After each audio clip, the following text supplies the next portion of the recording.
আপনি যেমন কর্ম করবেন তার ফল আপনাকে ভোগ করাই লাগবে। আজ হোক, কাল হোক, ১ মাস পর, ১ বছর পর আপনার কর্মের ফল আপনাকে ভোগ করা লাগবেই। কেউ আপনাকে ঠকিয়েছে, তার ফল সে ভোগ করবেই। একটা ছোট্ট গল্প বলি, মনোযোগ দিয়ে শুনবেন। একটা রাজা তার ৩ মন্ত্রীকে ডেকে বললেন যে ৩টা বস্তা দিলেন যে, "এই ৩টা বস্তা নিয়ে জঙ্গলে যাও এবং আমার জন্য সবাই ফল কুড়িয়ে বস্তা ভর্তি ফল কুড়িয়ে নিয়ে আসো। কে আগে এই ফল ভর্তি বস্তা নিয়ে আসতে পারে আমি দেখবো তোমাদের।"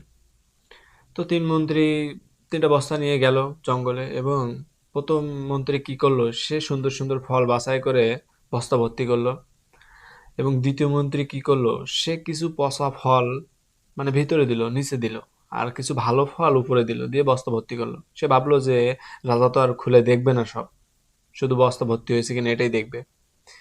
তো ৩য় মন্ত্রী কি করলো, সে আরো মানে একটু চালাক বেশি, সে কি করলো যে ঘাস লতা পাতা এগুলো দিয়ে বস্তা ভর্তি করলো তাড়াতাড়ি এবং ৩ জন মন্ত্রী রাজার কাছে চলে গেল এবং যাওয়ার পরে রাজা দেখলো যে ৩ জনের বস্তা মানে ভর্তি।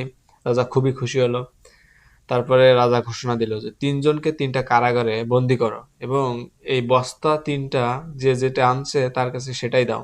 ৭ দিন ওইগুলো খেয়ে থাকবে কারাগারে। তো কি হলো, দেখা গেল যে ১ম মন্ত্রী যে ভালো ভালো ফল, সুন্দর সুন্দর ফল ভর্তি করলো বস্তায়, ও ৭ দিন ওর ওই ফলে খুব সুন্দরভাবে চলে গেল। ৭ দিন মানে খেয়ে খুব ভালোভাবে চলে গেল। আর দ্বিতীয় যে মন্ত্রী, সে অর্ধেক ফল তো পচা নিছিল আর অর্ধেক ভালো ফল নিছিল। তো মনে করেন যে সে মানে দৈনিক যে পরিমাণ খাওয়া উচিত অতটুকু খাইতে পারে না। সে ৭ দিন পার করতে তার খুবই কষ্ট হয়ে গেছে, কারণ অর্ধেক ফল তো পচা নিছিল, খাইতে পারে নাই, মানে সে রোগাশোকা হয়ে গেল। আর তৃতীয় মন্ত্রী, সে তো ঘাস লতা পাতা এগুলো নিচ্ছে, তার তো আর মানে খাওয়ার কোনো অপশন নেই। সে না খেয়ে অনাহারে কারাগারের ভিতরে মারা গেছে।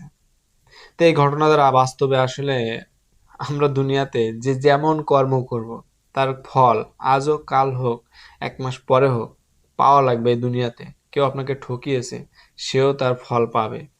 মিথ্যা কথা দিয়েছে, যে আপনাকে আশ্বাস দিয়েছে, সেও একদিন ঠকবে।